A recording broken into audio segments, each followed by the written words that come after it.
A very good morning to all of you. So let's begin with the very first question. Now in the first section we would be covering the most important and the most confusing questions that were there from 2019. So let's begin with the very first question. Now this question is on syllogism. The most important idea is how do you read a statement when it says no and then non? So it says no non-literates are graduates. Now this language itself makes it difficult to comprehend. So what we will do is in the very first round we would simplify these two languages. So when I say no non-literates are graduates, that means all graduates, listen carefully, so I can translate this statements that all graduates, if any, is a literate. So all graduate, if any, if it's only a single graduate we are talking about from the group of graduates, we would say he is a literate. The next statement is all non-graduates are non-teachers. That means that all teachers, if any, are graduates. So when I say all non-graduates are non-teachers, what I'm trying to say is all teachers, if any, are graduates. Now, to simplify this, what we do is we draw a Venn diagram between literates, graduates, and teachers. Now, based on my first and second premise, I would start with the conclusion that is there. So, let's talk about the first premise. All graduates, if any, has to be a literate. So if there is a graduate, it would be in this region.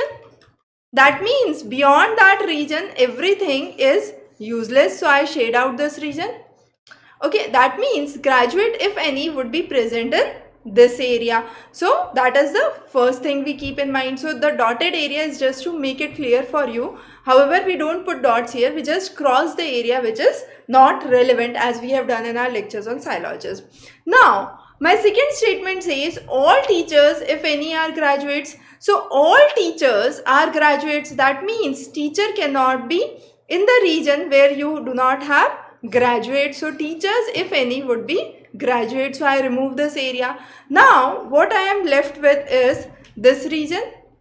So what I am left with is a region where I am trying to say that this or this or this is the area which is available to me.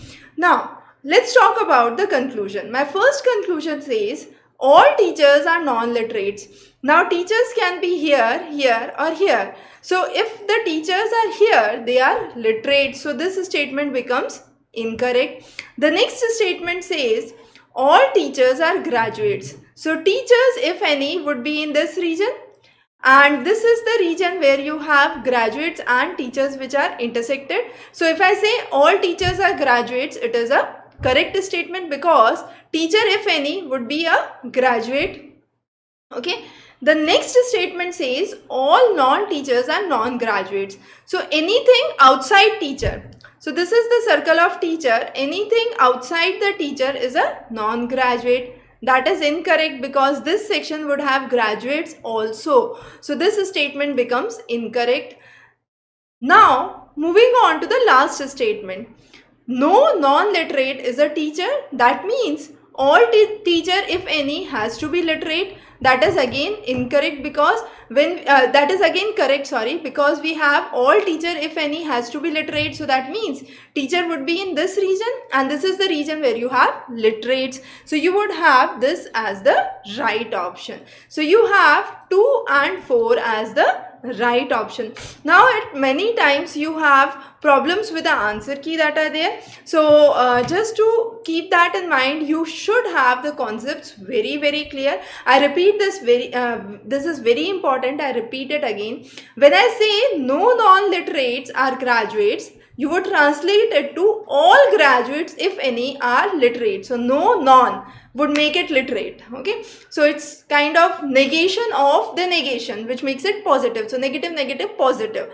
Again you have all non-graduates are non-teachers. That means all teachers, if any, are graduates. And similarly in the last statement, all teacher, if any, are literate. So that would make the sense out of each of the questions that are there. So very important and confusing question. Now as you can see, over the years we have seen the standards of questions have improved drastically, and the difficulty has also increased. So make sure you are working with all those very carefully.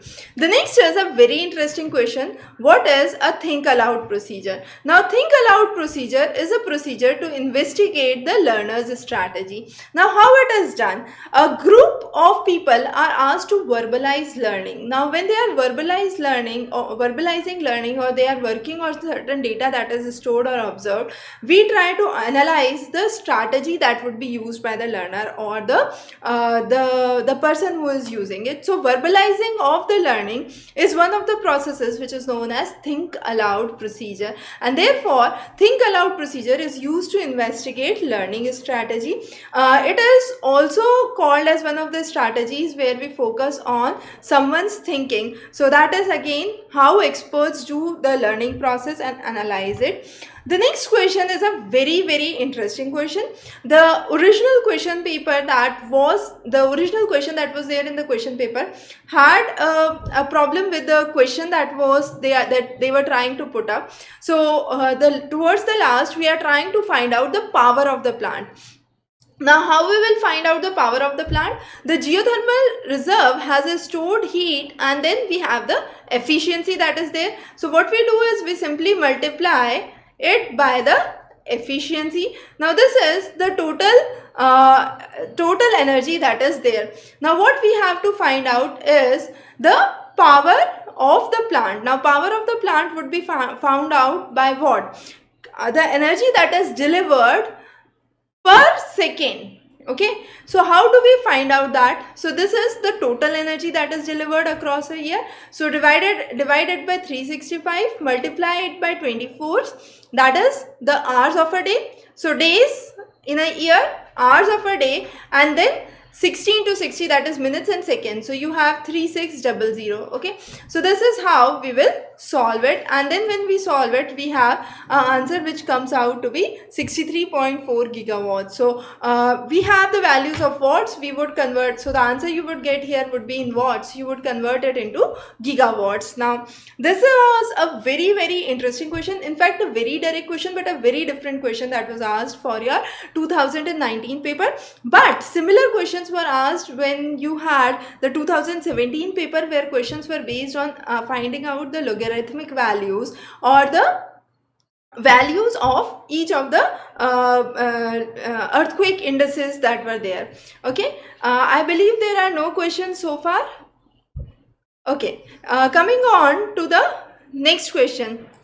Rahul, we had already covered the reliability and validity in our lecture. So reliability, I repeat again, reliability is when you are trying to understand whether a test is consistent or not. So let's say I am taking the test today versus 10 days after or 2 months after, and validity is what it is supposed to measure. So let's say a test which is measuring intelligence would be measuring intelligence only and not personality traits. And when we are trying to understand about a test, we are trying to use all the three characteristics to say whether a test is standardized or not. And therefore the kind of relation between the reliability and validity becomes very important, because there could be a test which could be consistently good over time periods, but it is not measuring the trait it is supposed to measure. So there has to be a very fine-tuned relation between maintaining reliability, validity and usability, and then only we can have a standardized test that could be there. I hope that's clear. The next question talks about, in the formation of surface ozone, which of the following plays an important role?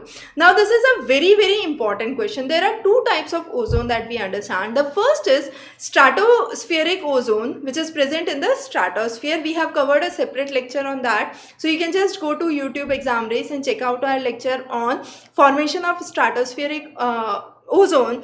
The next important is tropospheric ozone. Now, tropospheric ozone is what we would be talking today, and this is what is the surface ozone. Now, the surface ozone is produced by the chemical reactions that are there, where you have nitrogen oxides that are there, and the VOCs along with the carbon monoxide that is there in presence of sunlight. So, these are the three important and correct answers. It is oxides of nitrogen, carbon monoxide, volatile organic compounds in presence of sunlight. So presence of sunlight is very important. Now what would happen? Ozone would, the tropospheric ozone, when we are talking about, needs sunshine to fuel the chemical reaction. If there is no sunshine, the process would slowly and gradually decay.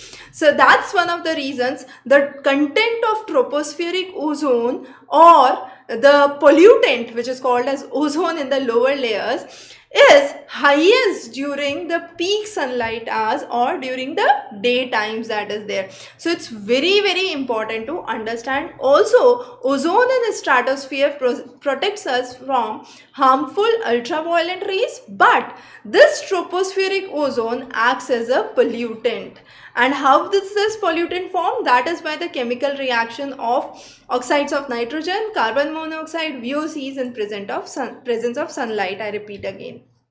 The next is a question which says, which of the following types of energy sources employ direct conversion to produce electricity? Again, a very interesting and a direct question that we are trying to understand here. So the thing is, we are trying to have a direct conversion to electricity. That means there is no intermittent heat that is produced. So when you have biomass being put into the digester, heat is being produced, and finally you have the biogas that is being produced. Then you have geothermal energy. Again, you have intermittent heat that is produced. The same goes with nuclear reaction. When you have a nuclear reaction, you have production of heat. But only and only in the case of wind energy, it is so that by moving the turbine, you have directly the electricity production that is taking place. And the same is true with the hydel energy as well. So it's a very important and a kind of different question that was asked for 2019.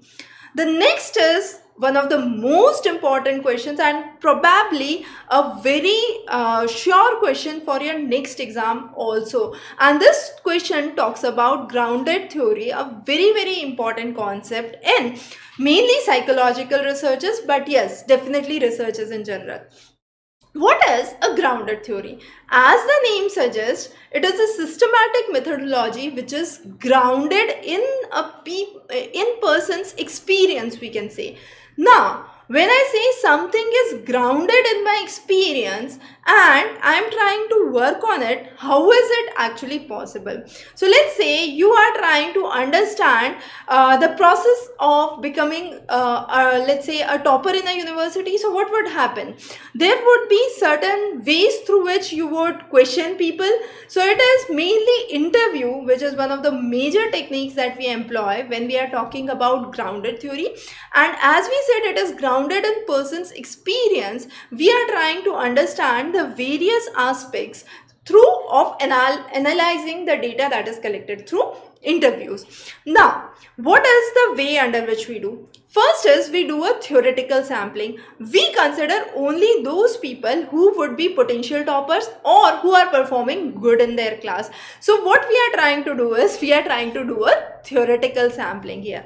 Then we understand the core phenomena. What is the process that was common for all those students who were toppers in their respective departments? So that is the core phenomena. So that is another important concept that we focus on in grounded approach. The next is what influenced the process. Why these students thought that or believed or worked hard to be a topper. So that was a causal, or we are talking about what was the cause or the condition behind it. So we call it as causal condition. The next is we are understanding the strategies they adopted. So that is again an intrinsic part of the grounded theory. And finally, we talk about the consequences that were obtained. Now, all of these are the things that are internal to the individual himself or herself. Now, Again, very interesting concept is when we are focusing on analyzing this grounded theory, there are certain important things that we take into account. What are those? The very first is open coding. What do we mean by open coding? Now, there could be either open coding, axial coding, or selective coding. Now, what is the difference between the three is important. So, let's first understand this. When I say open coding, we are trying to read out the different categories that are there. And we are saying no new finished category can be made. That means we are saying that these are the categories under which we are working on the students who can be potential toppers, but I am not creating another category which says it could be a kind of intermediate topper or a topper with a grade that could be D or grade C. No, I'm not creating any new categories that are there. So that is what is open coding. Axial coding means I use certain codes and try to connect it. Why? This factor has been affecting a person being good in a class, or why this factor is affecting the success of a person. So that is where is axial coding. You are trying to connect the facts. The next is selective coding, which explains the core process. The core process of, let's say, in this scenario would be continuous hard work or continuous studies or consistency in the studies, we could say. So that is where we are focusing on selective coding. So either of these three approaches we would analyze or we would use to analyze the process of grounded theory. So either I can talk about a person's, I can take 10 examples or 10 case studies, and for each of those I can have selective coding, that is how they were working around the whole of the year to get success in the exam, or I can have open coding where I am trying to read the data and find out the different categories in which they go, but at the same time I am not creating any new category. I am using the same category for each of the candidates that are there. Axial coding where I am trying to connect one aspect to another and see whether these connections is coming true in all of the samples that I have taken. So all these coding are again a very important aspect of the grounded theory. So we understood its theoretical sampling, then coding, and then constant comparison. That means what we do is we create a new category and then we see if my data that I have researched here fits to my new category perfectly or not. So let's say I do this study on all the university students for bachelor's level, and I try to use the same methodology for master's students or 10th and 12th grade student. Will the results be the same? Now I have shifted my focus from bachelor's to, let's say, master's student, and now I'm trying to see whether the results are same or not, or similar or not. So there has to be consistency in the comparison that has been seen, and that is where you have constant comparison. So all of those three are parts of grounded theory. We have covered a separate lecture on grounded theory in detail, so if you want you can refer that in detail. The next is a very interesting question. Now here it is very simple. We are trying to code father as this and mother as what. So the last four letters are same. So the last four letters THER and THER are same. So my coding for the last four letters would remain same. Okay. So in this case, the last four letters start from the first four, which is this. So the first four letters would remain same. So you would have either of the three, that would be option. Now there are three choices which have the same thing. So I'll have to go further into the detail. Now why these last four? I have taken first four here because when you are coding father, this F remains F, okay? And this R remains R, but this R comes at the first position. Now A turns into B, so +1, okay? Next letter to T is U. STUV, so you have again +1, then HI, so again +1, and EF, so again +1. So the corner letters remain the same and the intermediate letters are +1. So what we do here is the corner letters remain the same, so M would be at the last. So simply I can remove these two and I have 3 as the right option. A very, very direct and a very, very simple question.